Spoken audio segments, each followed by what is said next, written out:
Manchester United dilanda lebih banyak cedera minggu ini. Peluang Manchester United kini menyelinap ke 4 besar dan mengamankan tempat di Liga Champions tampaknya sangat kecil kemungkinannya. Cedera kembali dialami bek tengah terbaiknya, Lisandro Martinez. Pemain Argentina itu akan absen hingga 1 bulan karena cedera betis, hanya beberapa hari setelah kembali dari cedera lutut yang membuatnya absen selama hampir 2 bulan. Ada 3 opsi yang bisa dipilih Ten Hag untuk menggantikan bek pemenang Piala Dunia itu. Pertama, menurunkan mantan kapten United, Maguire, yang cukup fit untuk tampil di bangku cadangan melawan The BS. Dia bisa berduet dengan Varane jika bek Prancis itu fit. Kedua, memainkan Casemiro sebagai bek tengah. Opsi terakhir yang bisa dimanfaatkan Ten Hag adalah Willy Kambuala muda, yang banyak terlibat dalam skuad tim utama musim ini. Kambuala adalah bek dinamis yang nyaman menguasai bola, seperti yang ditunjukkan oleh 95 sentuhan dan akurasi 90% pada debutnya, namun kurangnya pengalaman kemungkinan besar akan membuatnya tetap berada di bangku cadangan. Apapun yang terjadi, ketiga opsi tersebut jauh dari ideal mengingat pentingnya pertemuan minggu ini dengan Chelsea dan Liverpool. Chelsea tampaknya akan menyambut kembali trio pemainnya menjelang pertandingan Liga Premier malam ini dengan Manchester United. Carney Chukwuemeka, Robert Sanchez dan Trevoh Chalobah semuanya kembali. Malo Gusto, sementara itu, juga harus fit untuk tampil. Ben Chilwell absen karena sakit. Ini membuat Chelsea tanpa 7 pemain untuk kunjungan MU ke Stamford Bridge malam ini. Christopher Nkunku, Reece James, Levi Colwill, Romeo Lavia, Wesley Fofana dan Leslie Ugochukwu semuanya masih belum bisa diturunkan. Pochettino kemungkinan akan memilih untuk melanjutkan starting 11 Chelsea yang stabil melawan United, dengan Georgi Petrovic sebagai penjaga gawang. 4 bek kemungkinan besar akan diisi oleh Gusto, Axel Disasi, Benoit Badiashile, dan Marc Cucurella.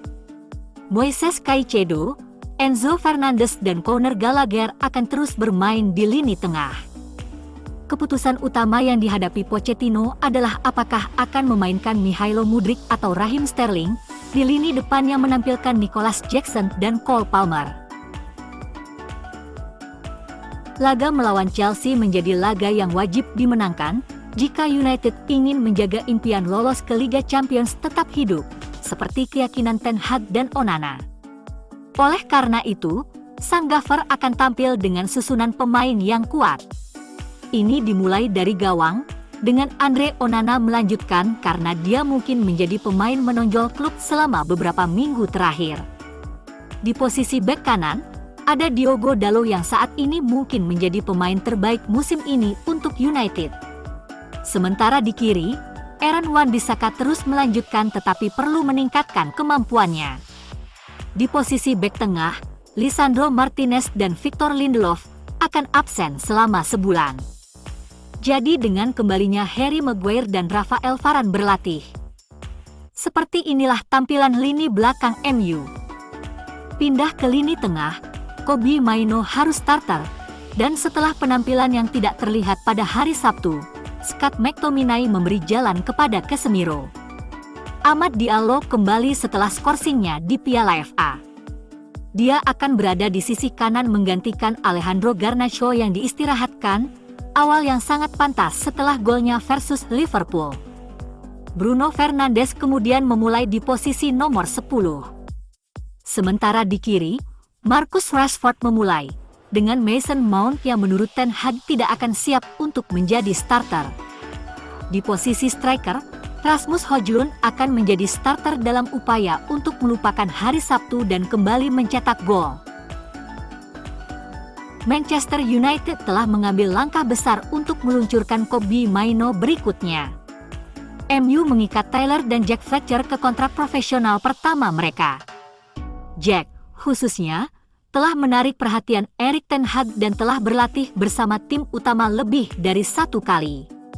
Duo ini putra ikon United Darren Fletcher bergabung dengan United dengan biaya gabungan 1,25 juta pound tahun lalu, setelah menghabiskan 9 tahun di Akademi Manchester City.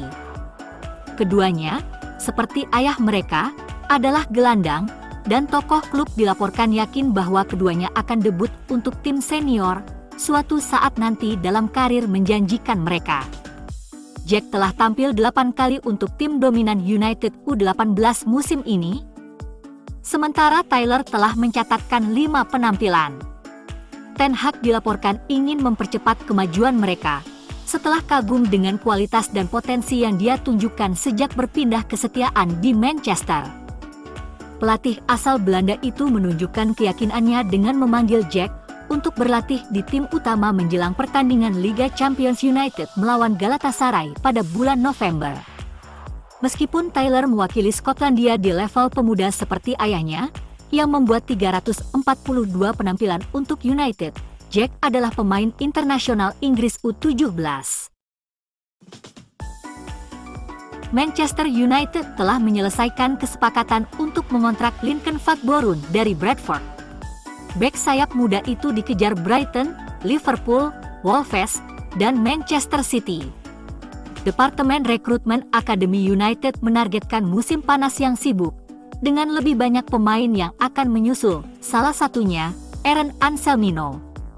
Dikenal karena ketenangannya dalam menguasai bola, antisipasi terbaik, dan ketenangannya. Center back berusia 18 tahun dari Boca sedang diawasi oleh banyak klub top dan sering dibandingkan dengan Sergio Ramos. Lalu yang terbaru Estevão Willian.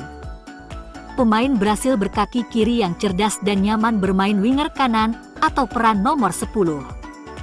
Pemain berusia 16 tahun ini terlihat sangat dewasa untuk usianya dan dikenal karena visinya yang hebat. Driblingnya, kecepatannya, dan keterampilannya dalam mengambil keputusan.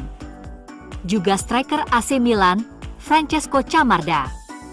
Striker berusia 16 tahun yang tidak bisa berhenti mencetak gol. Dan Mikhail Faye. Bek tengah berkaki kiri berusia 19 tahun di Barcelona, yang sebelumnya tampil mengesankan selama AFCON U17 dan Piala Dunia 2019. Barcelona sedang bersiap untuk menawarkan bek muda Mikhail Faye sebagai bagian dari kesepakatan untuk mengontrak Khéphren Thuram dari OGC Nice. United dilaporkan telah mengawasi bek asal Senegal itu dan telah memantaunya selama 3 bulan terakhir. Barcelona juga akan terbuka untuk menjualnya tetapi hanya dengan opsi pembelian kembali yang menguntungkan bagi mereka sendiri, kesepakatan yang kemungkinan besar tidak akan diterima oleh klub sebesar United. Outlet Katalan, Sport, melaporkan bahwa karena masalah keuangan Barca yang terdokumentasi dengan baik, klub harus kreatif untuk melakukan transaksi transfer yang berarti pada musim panas ini. Oleh karena itu, salah satu solusi yang mungkin dilakukan adalah menggunakan Faye sebagai barter untuk Nice dalam pengejaran gelandang Thuram oleh Blaugrana. Surat kabar tersebut juga menyoroti keinginan Barca agar Nice menjual mantan Akademi Barca, Jean-Claire Todibo, ke klub seperti Manchester United. Klub Katalan ingin mendapatkan cipratan keuntungan murni sebesar 12 juta euro dari potensi kesepakatan sebesar 60 juta euro. Penjualan Todibo berarti klub Prancis akan mencari penggantinya, dan Barcelona siap memberikan Faye. Potensi kedua klub untuk bekerja sama dengan cara ini merupakan kemungkinan yang menarik bagi kedua klub, karena United dapat memastikan lingkungan yang lebih stabil untuk meminjamkan pemain muda, dan Nice bisa menjadi pilihan pertama untuk beberapa permata terbesar Carrington.